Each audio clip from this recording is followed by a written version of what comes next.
Napoleón va a ser parte de la revolución, va a participar, en el fondo va a ser amigo de Gustave de Robespierre, como le decía de los Robespierre, después cuando ellos caen en desgracia va a caer preso, va a salvar a la revolución en un momento cuando la están invadiendo, él va a defender el puerto de Toulon primero, y después va a defender la ciudad de París, o sea, se hace un nombre. Y después se va a hacer amigo del nuevo gobierno, después de, en el fondo, que cae Robespierre, se establece un gobierno que se llama el Directorio. Y dentro del Directorio hay un director que es Bagat. Bagat tenía un amante que había sido una condesa, ¿ya? Y que ahora había quedado viuda y que se llamaba en el fondo Josefina Tacher de la Pagerie, ¿ya? Que era condesa de Beauharnais. Y que él, la verdad es que había estado con ella, era una viuda, tenía 2 hijos, había estado con ella por un tiempo, pero la verdad es que ya estaba aburrida un poco con ella y Napoleón la conoce y Napoleón queda encantado con Josefina, que era mayor que él. Y la verdad es que, entre cosas, gente piensa que de alguna manera Napoleón, que había sido un general conocido, que le había ido bien, un grupo que quieren hacer un golpe de estado al Directorio, piensan que Napoleón les puede servir. Esos son los típicos errores de los que organizan este tipo de cosas, pensando que a Napoleón lo podían dominar, ¿ya? Entonces lo invitan a ser parte de este golpe de estado, ¿ya? Que es en el fondo contra el Directorio de Brumario, y que acuérdense que las fechas no son las mismas, por eso es Brumario, ¿ya? Y van a hacer este golpe de estado donde cae el Directorio y se va a establecer un consulado. Y la idea es que Napoleón fuera uno de los 3 cónsules. Ahora, los otros 2 pestañean una vez y Napoleón se nombra primer cónsul. Pestañean una segunda vez y Napoleón se hace cónsul vitalicio. Y los otros 2 quedaron menos, ¿ya? Entonces Napoleón, la verdad es que al que iban a dominar, no lo dominaba nadie, ¿ya? Entonces, este es el único periodo de paz de Napoleón. Está vestido de cónsul, de rojo, tomando el color de los cónsules romanos. Y esta es la época en que hace la complementación de la Constitución. Ahí está el Código Civil francés.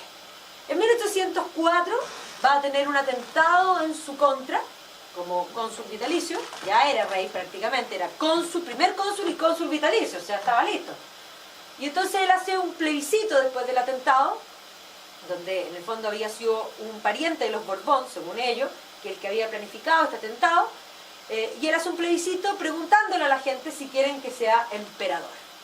Y la verdad es que sí. Ahora, Napoleón ya para ese entonces era famoso. ¿Por qué? Porque él había peleado, o sea, había salvado la revolución 2 veces, había peleado campañas contra Italia y había ganado contra Italia y contra Austria y había vuelto las arcas fiscales, en el fondo, llenas de plata. Después había pedido ir a Egipto, y en Egipto le fue pésimo, y aunque le fue pésimo, es tan brillante Napoleón que vuelve triunfante. O sea, perdió y vuelve triunfante. Llegó a Champollion, entre otras cosas, o sea, volvió lleno de souvenirs, uno que otra cosita se trajo de Egipto, ¿no es cierto? No menor, no se trajo cosas chicas, pero no andaba con cosas, no eran pequeñeces, ¿ya? Entonces, efectivamente, para 1804 él era popular, ¿ya? Y la gente opina que sí, que se haga emperador.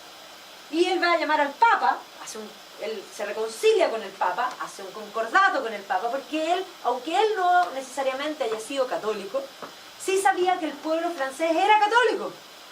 Y por lo tanto no tenía ni un sentido, era poco popular estar en contra de la Iglesia Católica. Entonces, se abuena con el Papa y luego le va a pedir al Papa que lo corone.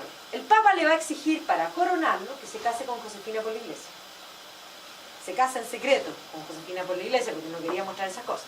Y este es el cuadro que le hace David.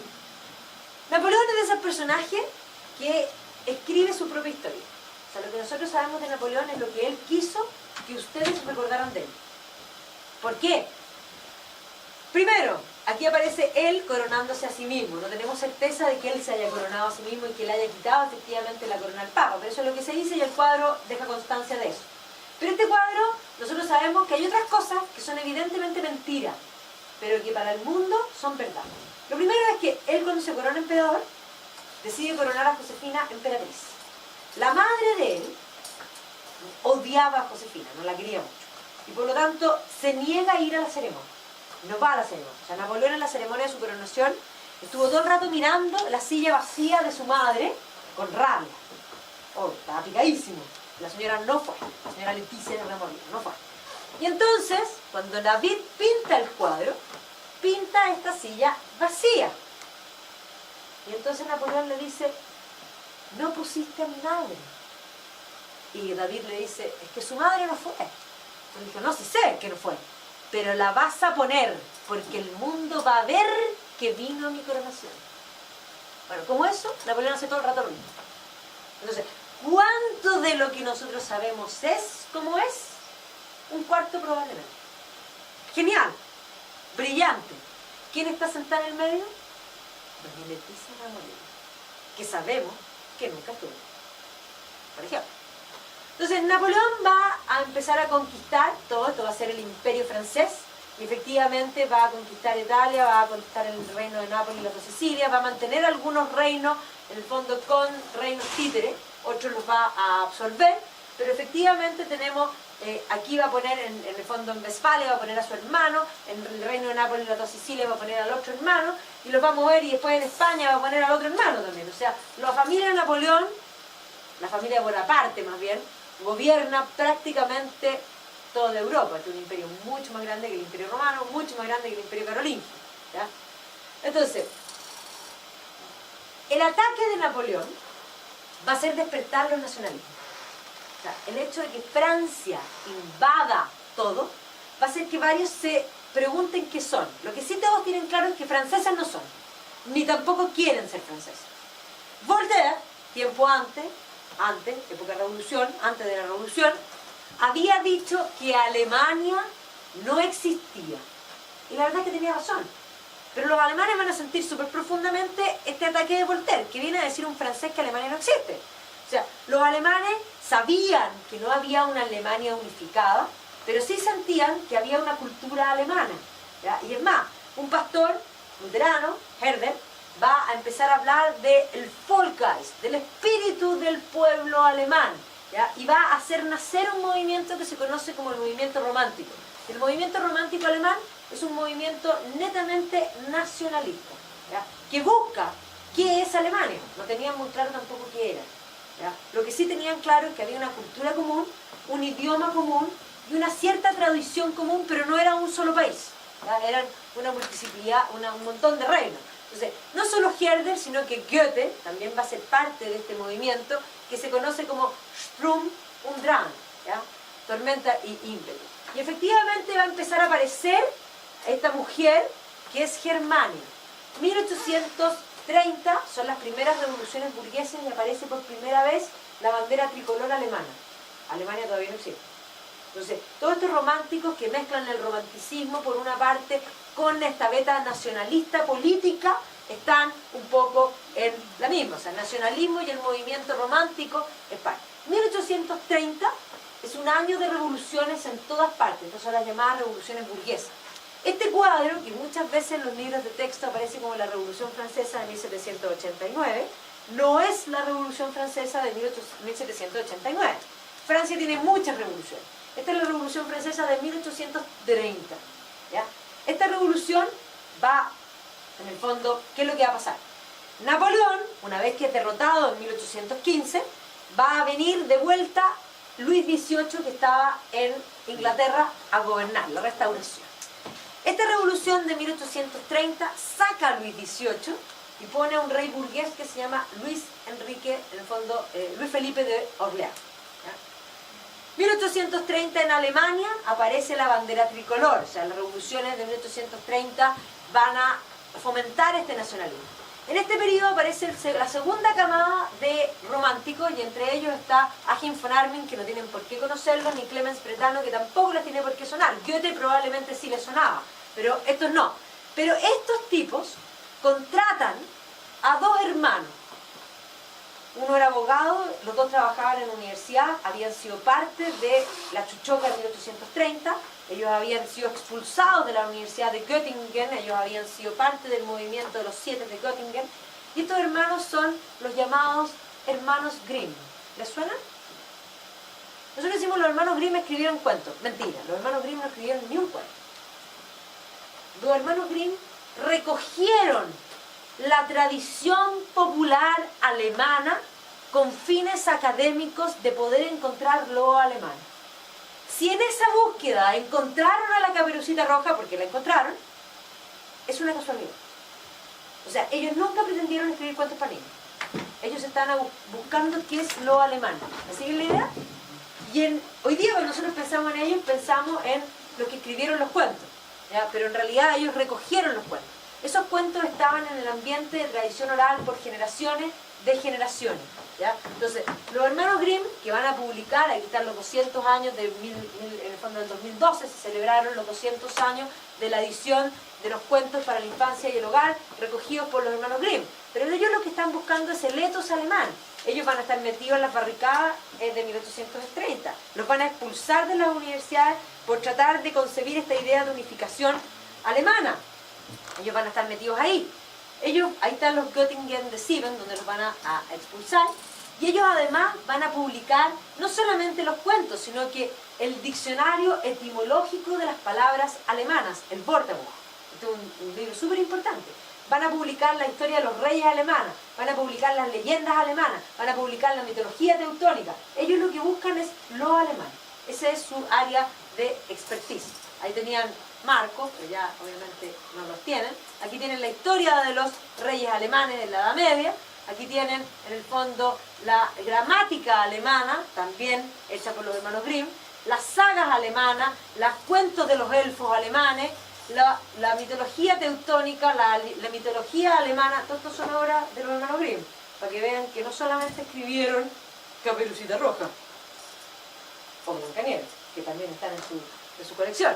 Y sí, los cuentos para la infancia y el hogar, que no eran para niños. De hecho, si uno lee los cuentos originales de los hermanos Grimm, lo que menos tienen es para niños, porque los cuentos de la tradición oral no son para niños. En la tradición, los cuentos eran formas de enseñanza que servían, como dice Tolkien, para niños entre 0 y 99 años. No son para niños. Y es más, son súper duros.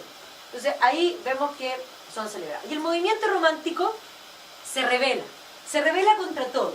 Se revela contra el racionalismo. El racionalismo, recordemos Descartes. Descartes dice que el hombre es una cosa pensante. Los románticos dicen, no somos cerebros con patas. ¿Y los sentimientos? Nosotros tenemos sentimientos. Y como se revelan, estos son como los adolescentes. Los adolescentes cuando se revelan, les gusta todo lo que a los padres les carga. Y les carga todo lo que a los padres les gusta. Por eso si ustedes tienen un hijo adolescente y no les gusta la polola, tienen que decirle que es fantástica. Porque si les dicen que no les gusta, les va a gustar más.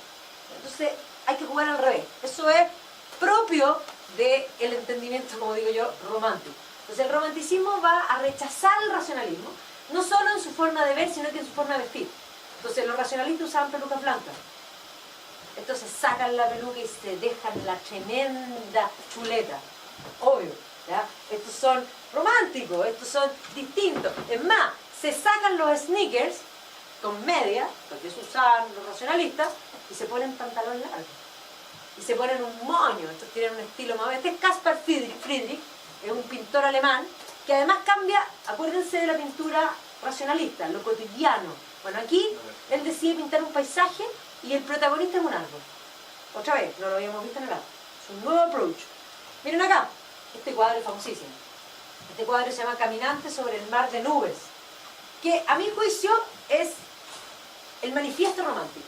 O sea, ¿qué le gusta al romanticismo? Al romanticismo le gustan los límites, le gusta la noche, le gusta la naturaleza, pero la naturaleza peligrosa, le gusta lo sublime, ojalá la tormenta.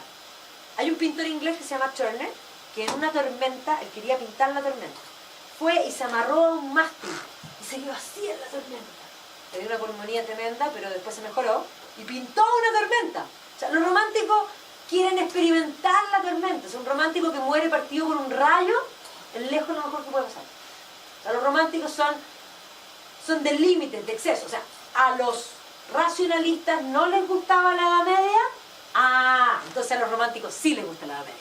A los racionalistas no les gustaba la religión, a los románticos sí les gusta la religión. ¿Me siguen? O sea, vuelve el péndulo a dar la vuelta. Entonces esto es el hombre frente a la inmensidad,